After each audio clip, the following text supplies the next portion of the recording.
کے ذریعے جادو ہوتا ہے اور ایک جادو وہ ہوتا ہے جس کو ہم شعبدے بازی کہتے ہیں. تو شعبدے بازی کی پھر دو قسمیں ہیں.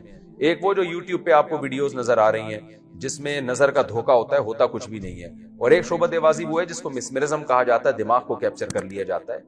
تو یہ ایک جادو کی جو بڑی قسم ہے وہ ہے جنات کے ذریعے جادو. جنات کے ذریعے جادو یہ ہوتا ہے کہ دیکھیں جنات بھی کسی کو نظر نہیں آتے. جنات کیا کرتے ہیں کہ آپ جو ہے نا جنات کو قابو میں نہیں کر سکتے, جنات کسی کے قابو میں نہیں آتے, لیکن جنات میں جو برے جنات ہوتے ہیں ان کی خواہش ہوتی ہے انسان کو نقصان پہنچانا.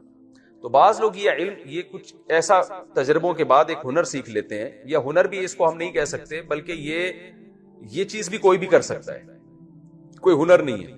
بعض دفعہ یہ ہوتا ہے کہ آپ جو شیاطین جنات ہیں ان کو خوش کرنے کے لیے کوئی ایسا الٹا کام کرتے ہیں, انتہائی خطرناک اور انتہائی بھیانک کام, جس سے وہ شیاطین جنات خوش ہو جاتے ہیں آپ سے, اور پھر آپ ان کو ایک میسج دیتے ہیں. اس میسج دینے کے مختلف طریقے ہوتے ہیں. وہ میسج دیتے ہیں جس کے فلاں کو نقصان پہنچانا ہے یا فلاں کا جو ہے وہ برباد کرنا ہے وغیرہ وغیرہ. تو وہ پھر کیا کرتے ہیں, جنات کو جب وہ میسج دیا جاتا ہے تو وہ جنات جا کے وہ کام کر کے آ جاتے ہیں. اس کی مثال ہے جیسے بعض لوگ کیا کرتے ہیں, جو مرغی کے چوزے ہوتے ہیں ان کو زندہ دفن کر دیا مٹی کے اندر. ابھی ایک بڑا وحشیانہ کام ہے, اس سے شیاطین جنات خوش ہو جاتے ہیں, کیونکہ وہ جن تو اصل میں شیطان ہے, وہ تو چاہتا ہے کہ انسان کفر کا راستہ اختیار کرے. یا معصوم بچوں کی, مردوں کی, معصوم بچوں کی ہڈیاں نکال لی جاتی ہیں جو مردے ہوتے ہیں, یا ان بچوں کا گوشت کھایا جاتا ہے, یا گندگی میں رہا جاتا ہے. ہر وہ کام جو انسان کے کرنے کے نہیں اور انتہائی وحشیانہ. اس میں بعض بدبخت یہ بھی کرتے ہیں کہ قرآن کو الٹا لکھتے ہیں, یا معاذ اللہ نقل کفر یہ کہتے ہوئے بھی ڈر لگتا ہے, قرآن گندگی سے لکھنا شروع کر دیتے ہیں, خون سے یا گوبر سے, معاذ اللہ, اللہ بچائے ایسے جرم سے. تو اس سے کیا ہوتا ہے کہ شیاطین جنات بہت زیادہ خوش ہو جاتے ہیں. تو پھر آپ ان کو ایک میسج دیتے ہیں. اس میسج دینے کے طریقے مختلف ہوتے ہیں. بعض دفعہ اس شخص کا پتلا بنا کے اس کا نام لکھ کے اس جو ہے وہ اس میں سوئیاں چبو دی جاتی ہیں, جس سے جنات کو یہ میسج ملتا ہے کہ اس شخص کو ہم نے اس طرح سے تکلیف دینی ہے. اب یہ تو جادوگروں کا شعبہ ہے, اس گندگی میں وہی لوگ پڑھتے ہیں. تو اس کا نتیجہ یہ نکلتا ہے کہ جنات پھر آپ کے اس میسج پر عمل کر کے اس شخص کو تکلیف دینا شروع کر دیتے ہیں. تو یہ بھی ایک طریقہ ہے. اس میں وہ تکلیف تو نظر آ رہی ہوتی ہے لیکن اس تکلیف کا سبب آپ کو نظر نہیں آ رہا ہوتا, کیونکہ جنات نظر نہیں آتے. تو اس بیس پر بھی اس عمل کو جادو کہا جاتا ہے, کیونکہ میں نے جادو کی ڈیفینیشن آپ کے سامنے یہ بیان کی کہ رزلٹ ہے لیکن اس کے اسباب نظر نہیں آ رہے. ڈاکٹر پریشان ہوتے ہیں, بندے کو کیا ہو گیا, یہ کیوں کلا بازیاں کھا رہا ہے, یہ کیوں جو ہے اس کو تکلیف کیوں ہو رہی ہے, اور روزانہ وہ گھل رہا ہوتا ہے. 99% تو نفسیاتی بیماریاں ہوتی ہیں, جنات نہیں ہوتے. لیکن 1% بعض دفعہ جنات بھی ہوتے ہیں جو انسان کو تنگ کر رہے ہوتے ہیں, ان جنات کو میسج دیا ہوتا ہے کسی نے. تو یہ جادو کی ایک قسم ہے. تو ہمارے نبی صلی اللہ علیہ وسلم پہ جو جادو ہوا تھا وہ یہ جنات والی قسم کا جادو تھا. آپ صلی اللہ علیہ وسلم پر جو ہے وہ کنویں کے اندر جادو کیا گیا تھا. سورہ فلق سورہ ناس کی تفسیر میں اس کو ڈیٹیل سے بیان کر چکا ہوں. تو یہ جو پہلی قسم ہے جادو کی جس میں شعبدے بازی ہوتی ہے, جو یوٹیوب پہ ویڈیوز آ رہی ہیں, ٹانگ کاٹ کے الگ کر دیا اور پھر جوڑ دیا, اس جادو سے ہر ایک کی نظر دھوکا کھاتی ہے, چاہے عقل مند ہو یا بے وقوف ہو, کیونکہ یہ تو نظر بندی ہے نا ایک طرح کی. اس سے ہر ایک دھوکا کھا سکتا ہے. بڑے بڑے عقل مند لوگ بھی دھوکا کھا سکتے ہیں, کیونکہ آپ جب جائیں چڑیا گھر میں اور دیکھیں کہ لومڑی ہے, اس کے سر پہ عورت کا سر لگا تو ہر آدمی پاگل ہو جاتا ہے دیکھ کے, یار یہ ہو کیا رہا ہے. تو جب تک اس کی لاجک سامنے نہیں آتی یہ اثر ہر ایک پر ہوتا ہے. دوسری جو قسم میں نے بیان کی کہ دماغ کو کیپچر کر لینا, یہ ہر ایک پر نہیں ہوتا, یہ بہت مشکل ہے. یہ انہی پر ہوتا ہے جو بے وقوف ہوتے ہیں اور انفعال, ان کے اندر قوت ارادیہ کو سے متاثر ہونے کا مادہ زیادہ ہوتا ہے. تبھی یہ عورتوں پہ زیادہ اثر ہوتا ہے اس کا. وہ لوگ جن کا مضبوط کانفیڈنس کے مالک ہو, مضبوط قوت ارادیہ ہو, ان کو آپ جو مرضی کروا دیں ان کو یہ اٹھ پٹانگ چیزیں نظر نہیں آئیں گی کبھی بھی. اس کی میں ایک اور واقعے سے بات سمجھا دیتا ہوں. ہم ایک دفعہ ایک گاؤں میں گئے تو وہاں ایک قبر تھی. اس قبر کے بارے میں یہ مشہور تھا کہ اس قبر میں ایک بابا ہیں جو بھی قبر کے قریب لیٹتا ہے تو یہ بابا لات مار کے اس کو بھگا دیتے ہیں. تو ہم نے دیکھا جو بھی اس قبر پہ لیٹ رہا ہے واقعی یہ غیبی لات آ رہی ہے, اور وہ بندہ لڑکتا ہوا جا کے دیوار, قبرستان کی دیوار سے جا کے لگتا تھا, وہ ایسی کلابازیاں کھاتا ہوا جاتا ہے. تو ہم نے کہا ڈرامے بازی ہے، یہاں شیاطین ہیں جو دھکے مار رہے ہیں، تو جس آدمی کی قوت ارادیہ مضبوط ہوگی اس پر شیاطین کا اثر نہیں ہوگا۔ تو ہمارے ایک طالب علم تھے، بہت ہی چھوٹا قد، دبلے پتلے سے، وہ لیٹے تو ان کو کچھ بھی نہیں ہوا، پھر میں لیٹا، مجھے بھی کچھ بھی نہیں ہوا۔ تو ان لوگوں نے کہا کہ یار یہ تم لوگوں کا عقیدہ صحیح نہیں ہے، اس طرح کی باتیں کی۔ کمال کی بات یہ، ہم دونوں کے بعد جب وہ لیٹے نا، جو ہم سے جن کو پہلے دھکے پڑ چکے تھے، وہ لیٹے ہیں، تو اب وہ بھی کلا بازی نہیں کھا رہے، ان پہ بھی اثر نہیں ہو رہا۔ تو وہ اٹھ کے ہمیں کہنے لگے تم لوگوں نے پتہ نہیں کیا کیا، یہاں پہ بزرگ کی کرامت ہی ختم کروا دی، تمہاری نحوست ہے، ہمیں گالیاں دینا شروع کر دی، انہوں نے برا بلا کہنا۔ ہم نے کہا یہ کوئی کرامت ورامت نہیں ہے، اصل میں یہاں شیطان ہے، شیاطین یہاں ہیں، جنات ہیں۔ جب جنات نے دیکھا کہ ایک شخص کی قوت ارادی مضبوط ہے تو جنات وہاں سے شارٹ ہو گئے، اب وہ تم پہ بھی اثر نہیں کر پا رہے ہیں۔ تو جنات کا جادو ہو یا یہ جو مسمرزم والا جادو ہو، یہ عام طور پر ان پر اثر انداز ہوتا ہے جن کی قوت ارادیہ کمزور ہوتی ہے۔ اس میں مسلم اور غیر مسلم کا فرق نہیں ہے، آپ ہندو ہیں لیکن قوت ارادیہ مضبوط ہے، آپ پہ جادو اثر نہیں کرے گا۔ آپ مسلم ہیں لیکن عاملوں کے چکر میں پڑے ہوئے ہیں، ہر وقت جن چڑیل بھوت سے ڈر لگا ہوا ہے، تو آپ پر اثر ہو جائے گا۔ لوگ سمجھتے ہیں نیک آدمی پہ اثر نہیں ہوتا، اس کا نیک سے تعلق نہیں ہے، آپ تہجد گزار بھی آپ پہ جادو اثر کر جائے گا۔ ہاں یہاں ایک سوال پیدا ہوتا ہے کہ میں بار بار یہ کہہ رہا ہوں جن کی قوت ارادیہ مضبوط ہو ان پہ یہ اثر نہیں ہوتا جادو کا، تو ہمارے نبی صلی اللہ علیہ وسلم پہ جادو کا اثر کیوں ہو گیا؟ جنات والا جادو ہمارے نبی پر کیا گیا تھا۔ اور موسیٰ علیہ السلام پہ جادو کا اثر کیوں ہو گیا؟ موسیٰ علیہ السلام پر جو جادو ہوا تھا وہ دوسری قسم کا جادو تھا، مسمرزم والا جادو نا، کہ انہوں نے قوت خیالیہ پہ قبضہ کر لیا اور لوگوں کو یہ دکھا دیا اپنے جادو کے زور سے، مسمرزم کے ذریعے، کہ یہ لاٹھیاں سانپ بنی ہوئی ہیں، حالانکہ وہ حقیقت میں سانپ نہیں بنی تھی، انہوں نے کیپچر کر لیا۔ تو سوال پیدا ہوتا ہے موسیٰ علیہ السلام پہ اثر کیوں ہو گیا، حالانکہ ان کی تو قوت ارادی بڑی مضبوط تھی۔ اس کا جواب یہ ہے کہ یہ اثر اللہ نے ایک حکمت سے ہونے دیا، کیونکہ یہاں ایک معجزہ ظاہر کرنا تھا۔ اگر موسیٰ علیہ السلام پہ خوف طاری نہ ہوتا، بالکل کانفیڈنس کے ساتھ کھڑے ہوتے، تو فرعون نے جو یہ الزام لگایا نا کہ یہ نورا کشتی ہے، اس الزام کو لوگ برحق سمجھنا شروع کر دیتے۔ لوگ کہتے کہ واقعی دیکھو موسیٰ علیہ السلام پہ تو کوئی اثر ہی نہیں ہوا، اس کا مطلب وہ یہ جانتے تھے کہ یہ جادو ہے اور یہ حقیقت نہیں ہے، تو اور جادوگر ہی جان سکتا ہے کہ یہ جادو ہے، اس کا مطلب معاذ اللہ یہ بھی جادوگر ہے۔ تو اس لیے اللہ نے موسیٰ علیہ السلام پہ اس کا اثر کروا دیا، اور موسیٰ علیہ السلام کے دل میں بھی خوف پیدا ہوا، گھبرانے لگے کہ یہ کیا ہو رہا ہے بھائی، یہ سانپ میری طرف لوٹ رہے ہیں۔ تو اس حکمت سے موسیٰ علیہ السلام پر اس جادو کا اثر ہوا ہے۔ تو اسی طرح ہمارے پیغمبر صلی اللہ علیہ وسلم پر بھی یہودی الزام لگاتے تھے کہ آپ جادوگر ہیں، تو اللہ نے آپ پہ جادو کا اثر ہونے دے دیا تاکہ لوگوں کو یقین آ جائے کہ آپ جادوگر نہیں ہیں، کیونکہ جادوگر پہ جادو کا اثر نہیں ہوتا، وہ تو حقیقت سمجھ رہا ہوتا ہے، وہ توڑ کر لیتا ہے، کچھ بھی کر لیتا ہے۔ تو یہ حکمت تھی، ورنہ جادو اتنے آرام سے نہیں ہوتا جتنا لوگوں نے فرض کر لیا۔ نہ کسی پہ جنات بھیجنا اتنا آسان ہے، نہ کسی پہ مسمرزم کرنا اتنا آسان ہے۔ آپ کی قوت ارادی مضبوط ہے تو یہ چیزیں اثر نہیں کرتی ہیں۔ میں نے آپ کو جنات والا واقعہ وہ قبرستان کا سنایا ہے کہ میں لیٹا ہوں تو ہم پہ تو کچھ بھی نہیں ہو رہا، حالانکہ جو ہم سے پہلے لیٹے تھے وہ تو ہم سے زیادہ دیندار تھے، میرا خیال ہے جہاں تک، ان کی بڑی داڑیاں تھیں، تہجد گزار نمازی لوگ تھے، مگر ان پہ لڑکیاں لگ رہی ہیں۔ اس کا قوت ارادی سے تعلق ہے، جنات وہاں بوریہ بستر گول کر کے چلے جاتے ہیں۔ تو اچھا، اب آخری بات جلدی سے، وقت ہمارا جو ہے نا وہ تھوڑا رہ گیا ہے، تو یہاں ایک بات اہم سمجھنا ضروری ہے، ایک آخری بات جو جادو سے متعلق ہے، کہ کیا جادو سے کسی چیز کی حقیقت کو بھی چینج کیا جا سکتا ہے یا نہیں؟ یہ بھی ایک بہت اہم ٹاپک ہے۔ پہلا تو یہ خوب سمجھ لیں کہ جادوگروں سے ڈرنے کی بالکل ضرورت نہیں ہے۔ جس طرح آج عاملوں کو مسلط کر لیا ہے نا، فلاں پہ جن، فلاں پہ چھوڑے، 99% بھی نہیں بلکہ 99.9% نفسیاتی کیسز ہوتے ہیں جن کو لوگ جادو سمجھ رہے ہوتے ہیں عاملوں کے کہنے سے۔ میرے پاس نفسیاتی ڈاکٹرز آتے ہیں، انہوں نے مجھے بتایا کہ کتنے کو عاملوں نے کہا تھا کہ یہ جن ہے، ہم نے میڈیسن سے ان کا علاج کیا اور الحمدللہ وہ ٹھیک ہو گئے۔ تو یہ عاملوں کی باتوں میں کبھی بھی نہ آئے۔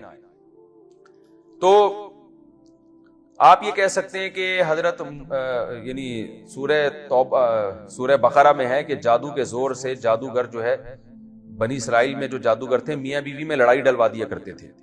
اس کا مطلب جادوگر کو اتنی طاقت ہے کہ وہ میاں بیوی میں لڑائی بھی ڈلوا دے۔ دیکھیں، شعبدے بازی کے ذریعے غلط فہمیاں پھیلائی جا سکتی ہیں۔ ایک چیز ہے نہیں، آپ نے کچھ خفیہ اسباب اختیار کیے، شوہر بدگمان ہو گیا بیوی سے، کچھ ایسی چیز بیوی نے دیکھ لی جس سے بیوی بدگمان ہو گئی شوہر سے، تو یہ شعبدے باز لوگ یہ کام کر سکتے ہیں۔ تو اس میں وہ شعبدے بازی والا جادو بھی ہو سکتا ہے، اس سے مراد مسمرزم بھی ہو سکتا ہے، اس سے مراد جنات بھی ہو سکتے ہیں۔ شیاطین بعض دفعہ وسوسے ڈالنا شروع کر دیتے ہیں، تو خام خواہ میں اچھی بھلی بیوی کے بارے میں الٹے الٹے وسوسے آتے ہیں، لوگ ہوتے ہیں نا وہمی، تو یہ کام شیاطین کرتے ہیں. ورنہ جادوگر کے پاس حقیقت میں اتنی پاور نہیں ہے کہ جب چاہے میاں بیوی میں طلاق دلوا دے. اگر ایسا ہوتا تو یہ تو دنیا میں عذاب کھڑا کر چکے ہوتے اب تک. جادوگر کسی سیاسی لیڈر، اچھا یہ بھی ذہن میں رکھے، جادو کا اثر عام طور پر 99.9% مشہور لوگوں پہ نہیں ہوتا. جادو کا اثر حکمرانوں پہ نہیں ہوتا، کیونکہ وہاں تک ان کو اللہ نے طاقت نہیں دی ہے کہ اتنے پاورفل ہو جائیں. تو جن لوگوں میں کانفیڈنس ہوتا ہے ان پہ اثر نہیں ہوتا. تبھی آپ دیکھیں ہزاروں جادوگر جنہوں نے موسیٰ علیہ السلام کو دکھایا کہ لاٹھیاں سانپ بن رہی ہیں، فرعون کا کچھ نہیں بگاڑ سکے. ورنہ وہ فرعون کو کہتے کہ ہم اتنے زبردست ہیں کہ ہم نے جب لاٹھیوں کو سانپ بنا دیا تو ہم یہ اب ساری لاٹھیاں تیری طرف بھیجیں گے اور سانپ بن کے تجھے کاٹ کے کھا جائیں گی. کچھ بھی نہیں کر سکے وہ فرعون کا. فرعون نے ان کو قتل کر دیا. اور آج بھی دیکھ لیں سیاسی لیڈر ایک دوسرے کے خلاف تقریریں کر رہے ہوتے ہیں، کہیں بھی کسی کے پاس کوئی جادوگر نہیں ہوتا کہ جادو کے زور سے مسلم لیگ کی حکومت ختم کرا دی یا مسلم لیگیوں نے جادوگروں کے زور سے پی ٹی آئی کی حکومت ختم کرا دی ہو. ایسا کچھ بھی نہیں ہوتا. تو یہ جادوگروں کو اتنا نہ باپ بنائے اپنا، کیونکہ آج ہر خاندانی جھگڑے میں الزام لگا دیا جاتا ہے فلاں نے جادو کیا، فلاں نے یہ کیا، فلاں نے یہ کیا. یہ سب ڈرامے بازی ہے. اتنے آرام سے یہ چیزیں نہیں ہوتی. اور جادو کا اثر ہر ایک پر ہوتا بھی نہیں ہے، اور جس پر ہوتا ہے تو ضروری نہیں کہ 100% اثر ہو. یہ عین ممکن ہے 1% ہو، 2% ہو. اتنا زیادہ ان چیزوں سے گھبرانے کی ضرورت نہیں ہے. جو لوگ ان چیزوں سے زیادہ گھبراتے ہیں، ان چیزوں سے زیادہ پڑھتے ہیں، انہی پر زیادہ اثر ہوتا ہے ان چیزوں کا. اچھا، یہاں ایک اہم بات جو میں آپ کے سامنے عرض کروں کہ کیا جادو کے زور سے کسی چیز کی حقیقت کو بھی چینج کیا جا سکتا ہے؟ یعنی کیا یہ پاسبل ہے کہ جادو کے زور سے لاٹھی کو حقیقت میں سانپ بنا دیا جائے، یا یہ پاسبل ہے کہ جادو کے زور سے پتھر کو حقیقت میں کوئی چیز بنا دی جائے؟ تو یہ ایک ایسا مسئلہ ہے جس میں علماء کا اختلاف ہے. ہمارے ہی قریب کے بعض علماء اس طرف گئے ہیں کہ جادو کے زور سے کسی چیز کی حقیقت بھی چینج ہو سکتی ہے، اور اس کے ناجائز ہونے کی یا ناممکن ہونے کی، ناجائز تو نہیں کہیں گے، کہتے ہیں اس کے ناممکن ہونے کی ہمارے پاس کوئی دلیل نہیں ہے. اور ان میں مولانا اشرف علی تھانوی رحمۃ اللہ علیہ جو ماضی قریب کے علماء میں سے ہیں، ان کی رائے یہی ہے کہ یہ ممکن ہے کہ جادو کے زور سے کوئی جادوگر کیا کرے، ایک چیز کی حقیقت ہی کو چینج کر دے. اور ان کی دلیل کیا ہے؟ حضرت عبداللہ بن سلام رضی اللہ تعالی عنہ جو یہودیوں کے بڑے عالم تھے، وہ یہ کہا کرتے تھے کہ اگر رسول اللہ صلی اللہ علیہ وسلم کے بتائے ہوئے مخصوص دعا میں نہ پڑھتا تو یہودی مجھے جادو کے زور سے حمار یعنی گدھا بنا دیتے. اس حدیث سے بعض علماء نے استدلال کیا ہے کہ بھئی اس سے پتہ چلتا ہے کہ بعض دفعہ جادو اتنا پاورفل ہوتا ہے کہ انسان کو وہ جانور بھی بنا سکتا ہے. لیکن دوسری طرف دوسرے علماء ہیں جیسے امام ابو بکر الجساس رحمہ اللہ تعالی، بہت بڑے مفسر قرآن گزرے ہیں وہ. ان علماء کی رائے یہ ہے کہ یہ ممکن نہیں ہے کہ جادو کے زور سے کوئی چیز حقیقت میں ہی چینج ہو جائے. اور ان کے بھی مضبوط دلائل ہیں. ان کی دلیل قرآن مجید کی یہ آیت ہے. وہ کہتے ہیں قرآن یہ کہہ رہا ہے کہ جادوگروں نے جب رسیاں پھینکی ہیں اور وہ سانپ بن کے دوڑنے لگی ہیں، سحروا اعین الناس، انہوں نے جادو کیا، اور کیسا؟ وجاؤوا بسحر عظیم، بہت بڑا جادو لے کر آئے. تو اس بہت بڑے جادو کے بارے میں بھی قرآن کہہ رہا ہے یخیل الیہ من سحرہم، لوگوں کو ایسا لگا کہ یہ رسیاں سانپ ہیں، حقیقت میں سانپ نہیں تھی. تو کہہ رہے ہیں اتنا بڑا جادو بھی رسیوں کو حقیقت میں سانپ نہیں بنا سکا، تو اور کون بڑا جادوگر ہے جو آئے اور کہے کہ میں حقیقت میں یہ کر سکتا ہوں، میں انسان کو گدھا بنا سکتا ہوں. اتنے بڑے جادو کے بارے میں قرآن کہہ رہے صرف خیالی پلاؤ تھی، یہ حقیقت میں کچھ نہیں تھا. اس کا جواب جو دوسرے علماء ہیں نا جو کہتے ہیں کہ نہیں حقیقت بھی چینج ہو سکتی ہے، وہ یہ کہتے ہیں کہ بھئی قرآن نے یہ کہا ہے کہ یہ بہت بڑا جادو تھا، یہ تو نہیں کہا کہ دنیا کا سب سے بڑا جادو تھا. تو عین ممکن ہے اس سے بھی بڑا جادو ہو جو حقیقت میں بنا دے. لیکن میرا جو اس بارے میں موقف ہے وہ یہی موقف ہے کہ اگر ہم قرآن و سنت کو اور مشاہدے کو دیکھتے ہیں تو ہمیں یہ بات واضح معلوم ہو جاتی ہے کہ جادو کے زور سے چیزیں حقیقت میں چینج نہیں ہو سکتی.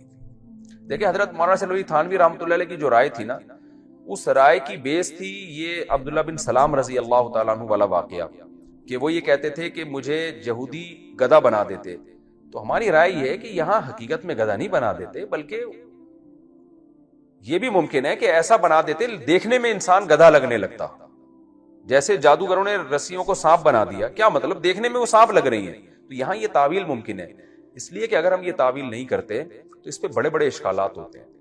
بڑے بڑے اشکالات یہ ہوتے ہیں کہ آج تک کوئی ایسا واقعہ ٹھوس ثبوت کے ساتھ ہمارے سامنے موجود نہیں ہے جس میں ہم یہ کہہ سکیں کہ کسی جادوگر نے حقیقت میں کسی چیز کو چینج کر دیا ہے۔ مولانا شرف علی تھانوی رحمۃ اللہ علیہ اس کا جواب یہ دیتے ہیں کہ بھئی پوری دنیا کس نے گھوم کے دیکھا ہے، لیکن آج کے دور میں سوال یہ ہوتا ہے کہ آج الیکٹرانک میڈیا نے دنیا کو ایک گاؤں کی طرح بنا دی ہے، ایک چھوٹی سی کالونی کی طرح بنا دی ہے۔ دنیا میں کہیں اگر ایسا ہو رہا ہوتا کہ جادو کے زور سے ایک جادوگر ایک چیز کی ماہیت کو چینج کر رہا ہوتا تو ہمارے سامنے تو آتا نا، پوری دنیا الیکٹرانک، کوئی ایک تو یوٹیوب پہ ویڈیو آتی ہے اور پتہ چلتا کہ یہ دیکھو حقیقت میں کر کے دکھا رہی ہے، تو یہ عقلاً ممکن معلوم نہیں ہوتا۔ اور قرآن اگرچہ یہ کہہ رہا ہے کہ یہ بڑا جادوگر تھا، قرآن یہ نہیں کہہ رہا کہ سب سے بڑا جادوگر تھا، لیکن اتنا تو پتا چل گیا کہ جس جادو کو قرآن کہہ رہا ہے بہت بڑا جادو تھا، اور موسیٰ علیہ السلام کے مقابلے میں وہ جادو لایا گیا، اور اس دور میں جادو اپنے عروج پر تھا، تبھی تو حضرت موسیٰ کو ایسے معجزے دیے گئے جو جادوگروں کی سمجھ میں آئے۔ اس دور میں بھی کوئی ایسا جادو نہیں کر سکا کہ حقیقت میں لاٹھی کو سانپ بنا دے، آج کون یہ دعویٰ کر سکتا ہے کہ میں حقیقت میں ایک چیز کو چینج کر سکتا ہوں؟ اس لیے ہماری رائے میں امام ابو بکر جساس رحمہ اللہ تعالیٰ کی رائے زیادہ قوی ہے کہ یہ صرف نظر کا دھوکا ہوتا ہے، حقیقت میں چیز جادوگر چینج نہیں کر سکتا۔ اور ویسے بھی ایک بات ہے کہ اگر جادوگر حقیقت میں چینج کر دیتا تو جادو اور معجزے میں فرق کرنا بڑا مشکل کام ہو جائے گا پھر۔ اگرچہ علماء نے اس کا بھی جواب دیا ہے، بعض علماء نے، وہ کہتے ہیں کہ بھئی ان کے حالات زندگی سے فرق ہوتا ہے، کہ جادوگر ننگ دھڑنگ ہوتے ہیں، ان کی زندگی چور اچکے کی طرح ہوتی ہے، جھوٹ بولتے ہیں وہ، اور پیغمبروں کی زندگی سادہ ہوتی ہے، تو اس سے پتہ چلتا ہے کہ پیغمبر جو کام کریں گے وہ جادو نہیں ہوگا، وہ معجزہ ہوگا، اور جادوگر جو کریں گے وہ جادو ہوگا۔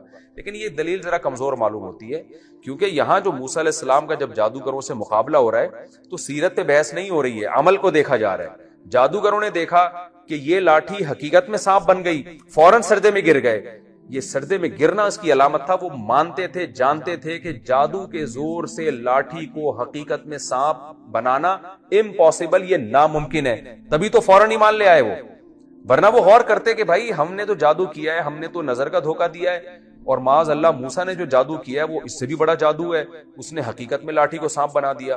تو جادوگر اس قسم کی کوئی ڈسکشن نہیں کر رہے، بلکہ جادوگروں نے جب دیکھا کہ لاٹھی حقیقت میں سانپ بنی ہے فوراً سردے میں گر گئے اور کہنے لگے یہ اللہ کے پیغمبر ہیں، یہ جادوگر نہیں ہو سکتے۔ یہ قرآن کا یہ پورا سیاق و سباق بتا رہا ہے کہ جادو اور معجزے میں فرق ہی یہی ہے کہ جادو میں نظر کا دھوکا ہوتا ہے اور معجزے میں ایک چیز حقیقت میں چینج ہو رہی ہوتی ہے۔ اگر کوئی جادوگر چاند کو اشارہ کرے اور دو ٹکڑے ہو جائے تو قطعاً چاند دو ٹکڑے نہیں ہوا، آپ کی نظر کو دھوکا ہو رہا ہے، لیکن پیغمبر صلی اللہ علیہ وسلم نے جب چاند کو اشارہ کیا اور دو ٹکڑے ہو گئے تو نظر کو دھوکا نہیں ہے، یہ حقیقت میں چاند کے دو ٹکڑے ہیں۔ اور آج بھی سائنس اس بات کا اعتراف کرتی ہے کہ چاند درمیان میں اس کے جو ہے وہ ایک نشان ہے جڑنے کا، تو حقیقت میں چاند کے دو ٹکڑے ہوئے تھے۔ تو اسی طرح موسیٰ علیہ السلام اگر لاٹھی کو زمین پہ پھینک رہے ہیں اور سانپ بن رہی ہے تو حقیقت میں سانپ بن رہی ہے، تو نظر کا دھوکا نہیں ہے۔ تو ہماری رائے اس بارے میں یہی ہے کہ جادو کے زور سے ایک چیز نظر کو دھوکا تو دیا جا سکتا ہے، حقیقت میں چیزیں چینج نہیں ہوتی، اور معجزے میں چیز حقیقت میں چینج ہو جاتی ہے، اسی سے معجزے اور جادو کا فرق معلوم ہوتا ہے۔ تو آج کے اس رکوع میں نے کمپلیٹلی آپ کو جادو کی قسمیں بتائیں۔ جادو کی بیسیکلی دو قسمیں، ایک قسم یہ ہوتی ہے کہ دماغ کو کیپچر کیا جاتا ہے یا شعبدے بازی ہوتی ہے، نظر کا دھوکا ہوتا ہے۔ دوسری قسم جنات کے ذریعے، اور ان کا یہ نظر کو دھوکا یا مسمرزم جو ہے بعض دفعہ قرآن پڑھوا کے بھی کر دیا جاتا ہے یہ، اور جنات کے ذریعے جادو ہوتا ہے، اس کا علاج ہے آیت الکرسی پڑھیں، سورہ فلق سورہ ناس پڑھیں۔ اور دوسری بات یہ بھی کہ جادو کا اثر ہر ایک پر نہیں ہوتا، اور اتنے جادوگروں کے اختیارات نہیں ہیں جتنے لوگوں نے سمجھ لی ہے۔